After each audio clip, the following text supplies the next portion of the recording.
Assalamualaikum warahmatullahi wabarakatuh.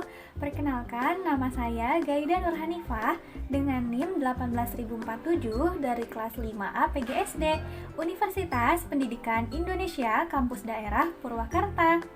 Pada kesempatan kali ini, saya akan membahas mengenai prinsip-prinsip guru dalam memanajemen kelas. Yuk, simak videonya sampai selesai. Nah, sebelum kita membahas mengenai apa saja sih prinsip-prinsip guru dalam manajemen kelas, kita bahas terlebih dahulu nih, apa itu pengertian dari manajemen kelas. Manajemen kelas merupakan suatu usaha guru untuk menata dan mengatur tata laksana kelas yang diawali dari perencanaan kurikulum, penataan prosedur dan sumber belajar, pengaturan lingkungan kelas, memantau kemajuan siswa, hingga mengatasi masalah-masalah yang akan timbul di dalam kelas. Nah, sudah semestinya kita sebagai seorang pendidik harus bisa memanajemen kelas atau yang biasa kita ketahui yaitu pengelolaan kelas. Nah, apa saja sih prinsip-prinsip yang harus pendidik laksanakan pada saat pembelajaran? Yang pertama, prinsip kesiapan.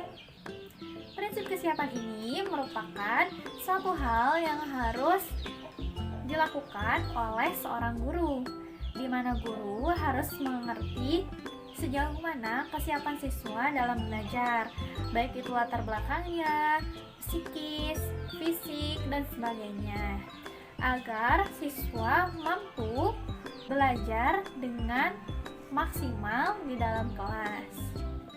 Salah satu cara untuk mengecek kesiapan siswa agar siap melakukan pembelajaran dengan tepuk semangat. Misalnya tepuk semangat. Semangat. Nah, itu sebagai suatu hal yang dapat guru lakukan untuk mengetahui kesiapan siswa untuk memulai pembelajaran. Yang kedua, ada prinsip motivasi. Nah, prinsip motivasi ini diberikan oleh guru agar siswa merasa terdorong untuk lebih semangat dalam belajar dan akan merubah tingkah laku siswa lebih optimis dalam melakukan pembelajaran. Salah satu contohnya, guru memberikan reward pada saat anak secara maksimal melakukan pembelajaran. Contohnya, anak tersebut menjawab pertanyaan yang diajukan oleh guru. Guru memberikan hadiah gitu berupa benda atau berupa makanan kepada siswa tersebut agar siswa tersebut lebih semangat kembali untuk belajar. Yang ketiga, ada prinsip perhatian. Prinsip ini dilakukan guru untuk dapat memperhatikan siswa-siswanya belajar di dalam kelas, karena siswa-siswa tersebut memiliki karakteristik yang berbeda dalam belajar. Adapun hal yang harus diketahui oleh guru yaitu gaya belajar siswa. Nah, gaya belajar ini merupakan suatu aspek yang dimiliki oleh setiap manusia untuk memperoleh informasi yang diberikan oleh seseorang. Adapun gaya belajar, yang pertama itu ada gaya belajar visual. Nah, gaya belajar visual ini merupakan lebih cepat dengan menggunakan tampilan-tampilan visual seperti gambar, buku pembelajaran, video, dan sebagainya gitu. Nah, ciri-ciri dari gaya belajar visual ini yaitu konsentrasinya tidak terlalu terganggu karena sekitarnya gitu. Yang kedua, lebih suka membaca daripada dibacakan. Yang ketiga, mempunyai masalah untuk mengingat instruksi yang diberikan, kecuali jika ditulis dan seringkali diminta bantuan orang lain untuk mengulanginya gitu. Jadi memang kalau anak yang memiliki gaya belajar visual ini, dia lebih mengedepankan penglihatannya gitu ya, terus lebih konsentrasi juga gitu, tidak mudah terganggu. Yang kedua, ada gaya belajar auditori. Gaya belajar ini yaitu lebih mengedepankan pada proses pendengarannya. Nah, anak yang memiliki gaya belajar ini memungkinkan untuk lebih menyerap informasi dengan diskusi maupun mendengarkan perkataan yang diutarakan oleh guru. Nah, jika informasi tersebut ditulis, terkadang mempunyai makna yang kurang bisa dipahami oleh anak yang memiliki gaya belajar auditori. Anak-anak seperti ini biasanya dapat dengan mudah menghafal dengan membaca teks dengan keras maupun mendengarkan lagu atau kaset. Mudah diserap menggunakan pendengaran. Yang ketiga, ada gaya belajar kinestetik. Gaya belajar ini biasa dilakukan oleh anak yang aktif bergerak, menyentuh sesuatu, dan melakukan segala hal. Contohnya, jika guru melakukan eksperimen, anak yang memiliki gaya belajar kinestetik ini lebih aktif bergerak dibandingkan dengan anak yang gaya belajar visual maupun auditori gitu. Nah, anak seperti ini biasanya sulit untuk duduk berlama-lama gitu ya. Anak ini lebih cenderung beraktivitas dan mengeksplorasikan sesuatu. Gaya belajar anak kinestetik ini cenderung berpindah-pindah tempat, lalu seringkali melakukan aktivitas fisik di dalam kelas, lalu tidak terlalu mudah terganggu oleh kondisi kelas, dan untuk menghafal maupun mengingat menjadi lebih baik ketika anak tersebut sambil berjalan gitu ya. Jadi kita sebagai seorang pendidik harus memahami gaya belajar setiap anak di dalam kelas, baik itu visual, auditori maupun kinestetik. Adapun 4 strategi kognitif keterampilan guru diantaranya: yang pertama, berorientasi pada masalah; yang kedua, meninjau masalah; yang ketiga, memusatkan diri pada aspek yang relevan; dan yang keempat, mengabaikan stimuli yang tidak relevan.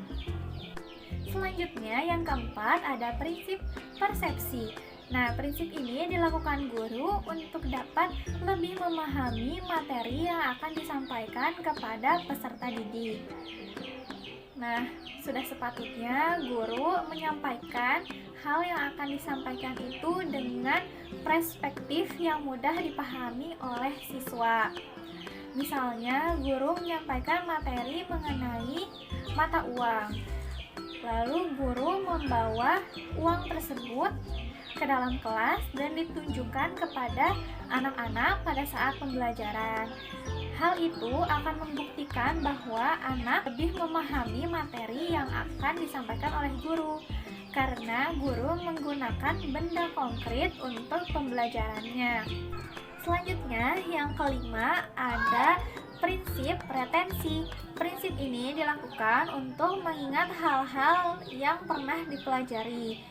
Nah, ada 2 hal yang bisa kita lakukan, yaitu dengan cara verbal maupun secara imajinatif gitu.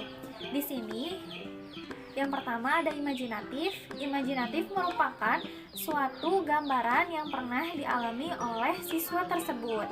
Sedangkan verbal merupakan hal-hal yang disampaikan melalui kata-kata. Nah, apa yang tertinggal dan dapat diingat kembali setelah seseorang mempelajari sesuatu merupakan retensi gitu. Retensi sangat menentukan hasil yang diperoleh dari peserta didik. Cara menstimulasi anak untuk bisa mencapai prinsip retensi ini yaitu dengan memberikan materi yang bermakna gitu, bermakna bagi anak. Yang kedua, memberikan pembelajaran yang jelas menggunakan benda-benda konkret. Yang ketiga, memberikan latihan-latihan untuk dapat mengingat memori pembelajarannya. Yang keempat, membangun struktur konsep pembelajaran yang jelas menggunakan peraga maupun media-media. Yang keenam, ada prinsip transfer. Prinsip ini menekankan pada proses di mana sesuatu yang pernah dipelajari akan mempengaruhi pembelajaran yang baru. Jadi, ketika seorang guru menggunakan pembelajaran matematika untuk mempelajari IPA gitu. Jadi hal tersebut ketika guru melakukan pembelajaran di matematika ini mempengaruhi pembelajaran IPA karena peristiwanya disesuaikan gitu, bukan hanya untuk pembelajaran matematika tapi juga untuk pembelajaran IPA. Hasil studi yang dapat dipindahkan berupa pengetahuan, informasi verbal, kemahiran intelektual, pengelolaan kegiatan kognitif, keterampilan motorik maupun sikap. Hal ini bisa terjadi karena adanya persamaan sifat antara yang lama dengan yang baru. Jadi, prinsip transfer ini memiliki suatu kesamaan dengan pelajaran yang pernah anak tersebut pelajari gitu. Seperti contoh yang tadi sudah saya jelaskan. Sekian materi yang bisa saya sampaikan. Mohon maaf bila banyak kesalahan. Semoga bermanfaat. Wabillahi taufiq wal hidayah. Wassalamualaikum warahmatullahi wabarakatuh.